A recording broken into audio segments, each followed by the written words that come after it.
The moment the allegation surfaced, it detonated quietly at first, then all at once, tearing through a family, a media empire, and a faith community that had long prided itself on unity and moral clarity.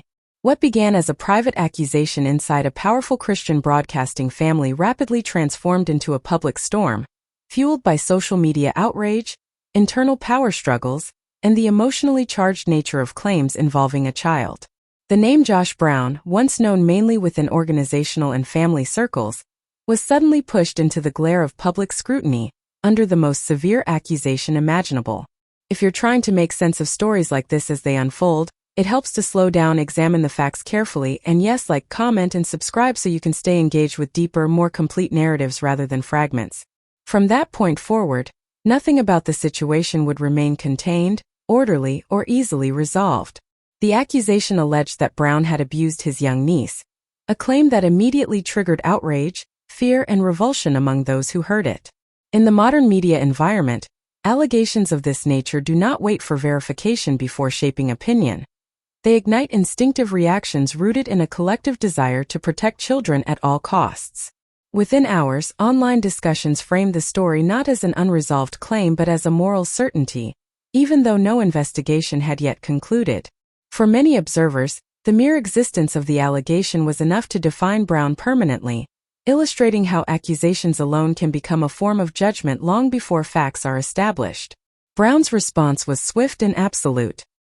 He denied the allegation without qualification, insisting that he had never harmed his niece and that the claim was not only false but deliberately constructed to turn his life upside down, and also a death threat, and also claims it is not right. This is my life we're dealing with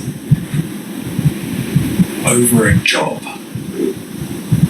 They're using me to try and get a job. And that ship has sailed, and now they're Hail Mary. This is not right. According to Brown, the accusation did not arise organically from concern or disclosure, but was instead manufactured to damage him during a volatile internal conflict. He argued that the context surrounding the allegation mattered as much as the allegation itself, pointing to the timing, the relationships involved, and the broader struggle for influence within the Daystar television network family. To understand why Brown would make such a claim, it is necessary to revisit the upheaval that followed the death of Marcus Lamb. As the founder of Daystar Television Network, Marcus Lamb was more than a chief executive. He was the symbolic and operational anchor of the organization. His leadership style centralized authority and minimized public dissent, even when disagreements existed behind the scenes. When he died in 2021, that stabilizing force vanished, leaving unresolved tensions to surface. Leadership passed to Joni Lamb, Marcus's wife, in accordance with plans he had previously outlined. While this transition was legally and structurally clear, it was emotionally and relationally complex. Family-run organizations often struggle when authority shifts, especially when adult children are involved, each with their own vision, sense of entitlement, or interpretation of legacy. At Daystar, those struggles became increasingly visible as disagreements over governance, decision-making, and direction intensified. One of the most consequential moments in this period was the firing of Jonathan Lamb, Marcus and Joni's son, from his executive role at Daystar. The dismissal represented more than a professional rupture. It marked a deep fracture within the family itself. For Jonathan and his supporters, the decision symbolized exclusion and betrayal. For Joni and others aligned with her leadership, it was framed as necessary for organizational stability. Regardless of perspective, the firing permanently altered the family dynamic.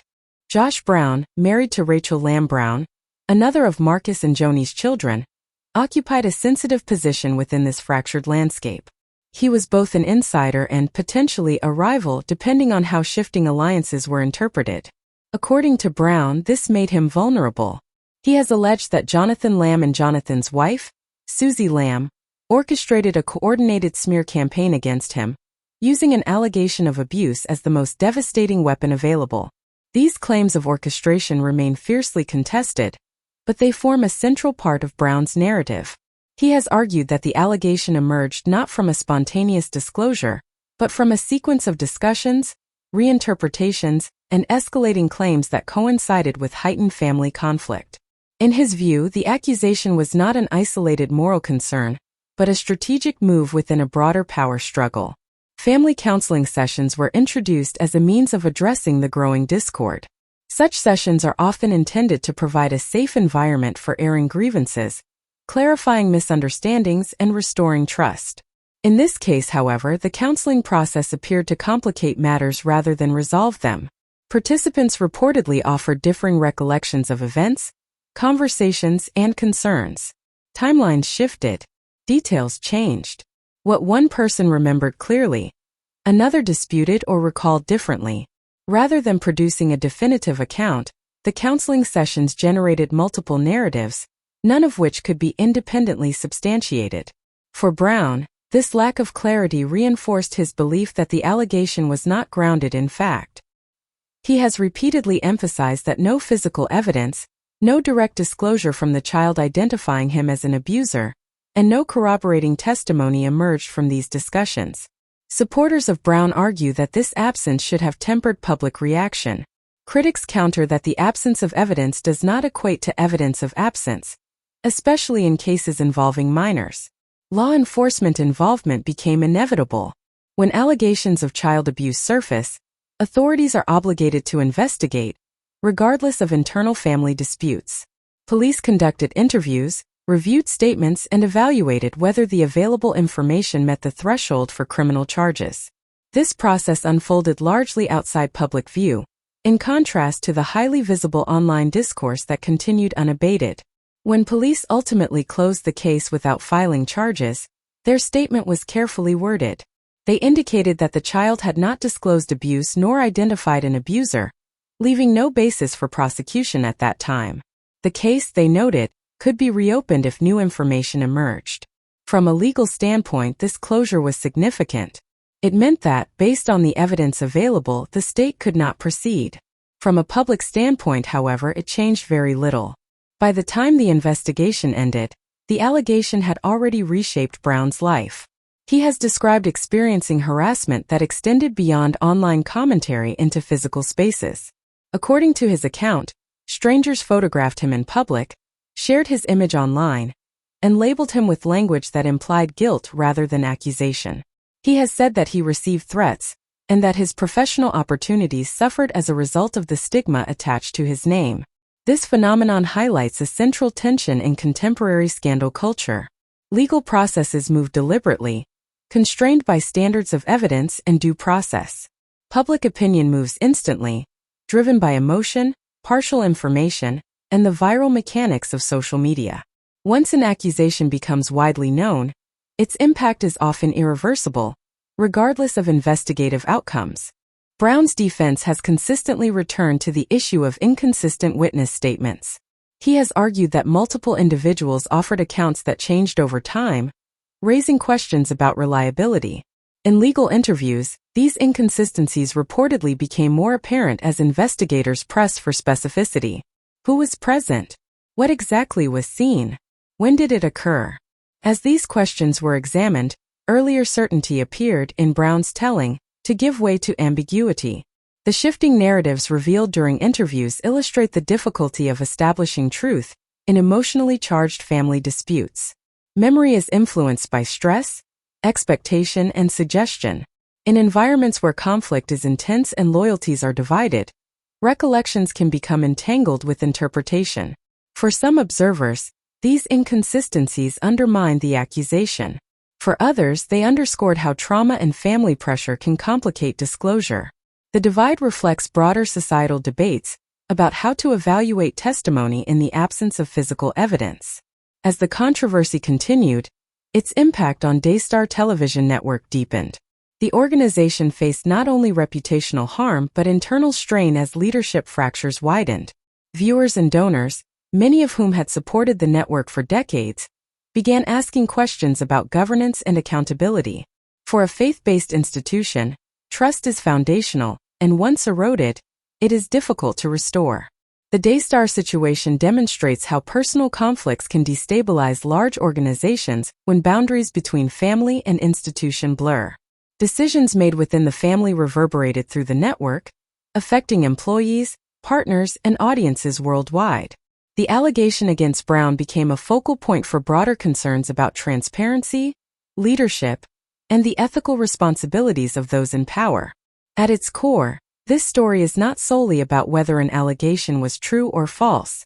It is about how accusations function within systems of power, how they can be amplified or dismissed depending on context, and how the consequences often extend far beyond the reach of any investigation. It is about the human cost of public judgment, the fragility of reputation, and the enduring impact of unresolved conflict. High-profile family disputes carry unique risks. When private disagreements intersect with public platforms, the potential for escalation increases dramatically. Allegations become symbols, narratives harden, and nuance is lost. Even when legal systems conclude that evidence is insufficient, the social verdict may already be rendered. The case also illustrates how media exposure intensifies every aspect of a controversy. Coverage, commentary, and online speculation ensured that the story remained visible long after official processes concluded. For those involved, there was no clear endpoint, no moment when the past could be neatly closed and left behind. Beyond the immediate facts of the allegation and its investigation lies a deeper, more unsettling story about how institutions built on faith, family, and moral authority can become battlegrounds when leadership transitions expose unresolved tensions. In the years before Marcus Lamb's death, Daystar television network had cultivated an image of spiritual certainty and organizational stability. Viewers saw a confident network led by a charismatic founder and his family, projecting unity and divine purpose. Behind that image, however, were the ordinary complexities of any large organization: disagreements over control, finances, vision, and succession, magnified by the fact that nearly everyone involved was related by blood or marriage. When Marcus Lamb was alive, those tensions rarely surfaced publicly. His authority acted as both a shield and a ceiling. Disputes could exist, but they rarely escalated because his word carried final weight. Once that authority disappeared, the mechanisms that had kept conflict private weakened. Decisions that might once have been settled behind closed doors began to spill into the open, and the absence of a single uncontested leader created space for competing narratives to flourish. In such environments, accusations can take on meanings beyond their literal claims. They become tools, consciously or unconsciously, in struggles over legitimacy. An allegation is no longer only about harm or wrongdoing. It becomes a statement about who can be trusted, who deserves authority, and who should be removed from influence. This does not mean allegations are automatically false in times of conflict, but it does mean they are inevitably interpreted through the lens of that conflict. For Josh Brown, this broader context is central to how he understands what happened to him. He has argued that once the family fractured into opposing camps, every action and statement was viewed suspiciously. Neutrality became impossible. Silence was interpreted as guilt, while defense was seen as aggression. In that atmosphere, he contends, the accusation against him was able to gain traction without undergoing the skepticism that might exist in a less polarized environment. The role of social media in accelerating this process cannot be overstated. In previous generations, allegations of this nature would have been handled largely through private channels until authorities reached conclusions. Today, fragments of information can be shared instantly with thousands or millions of people, stripped of context and nuance. Algorithms reward emotional intensity, not careful verification.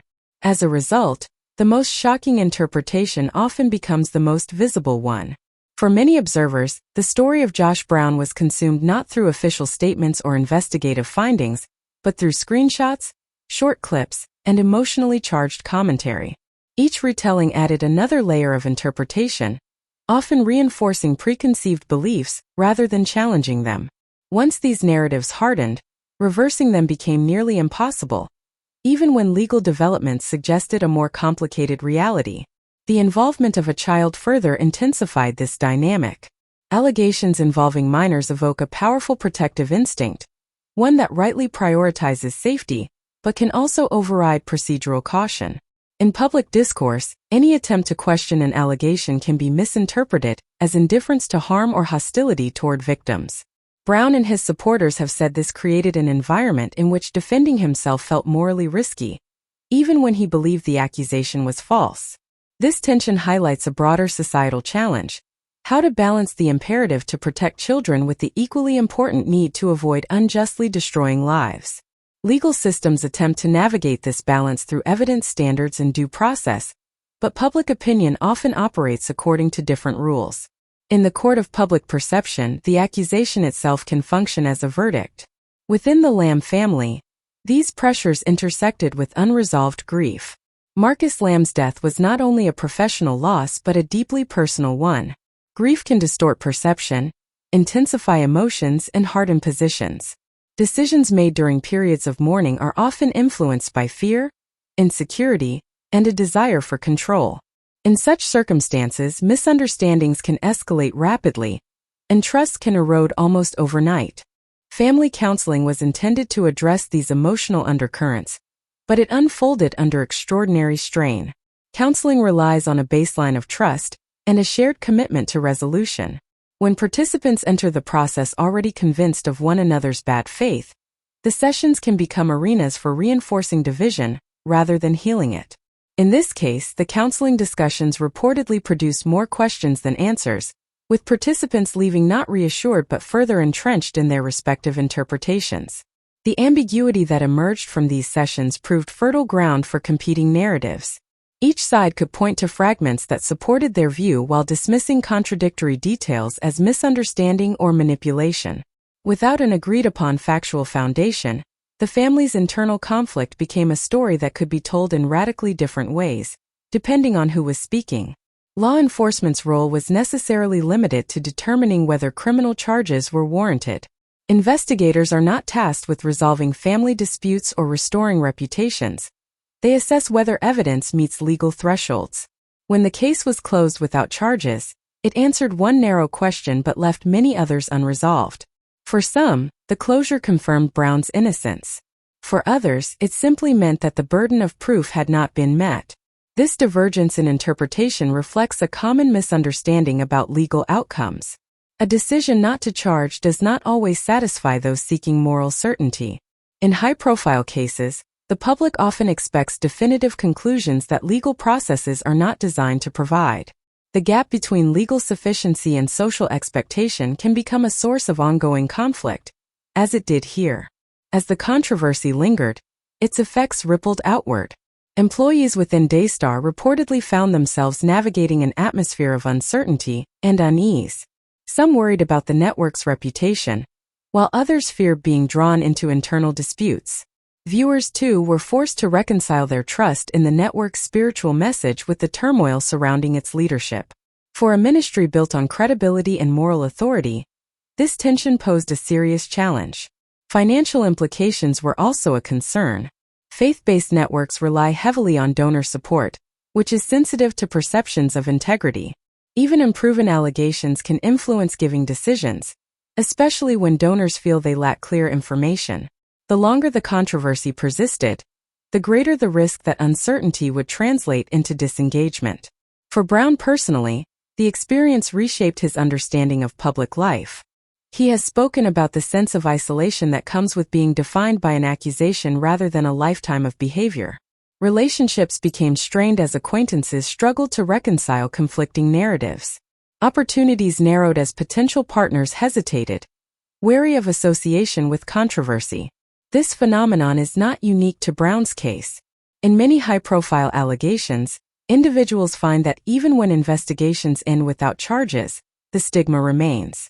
Search engines, social media archives, and news coverage ensure that accusations persist indefinitely, often without equal visibility given to exculpatory information. The digital record does not forget, and it rarely forgives. The Daystar controversy thus serves as a case study in how modern scandals unfold. It demonstrates how quickly private conflicts can become public spectacles, how allegations can be amplified by structural tensions, and how legal outcomes may fail to resolve social judgment.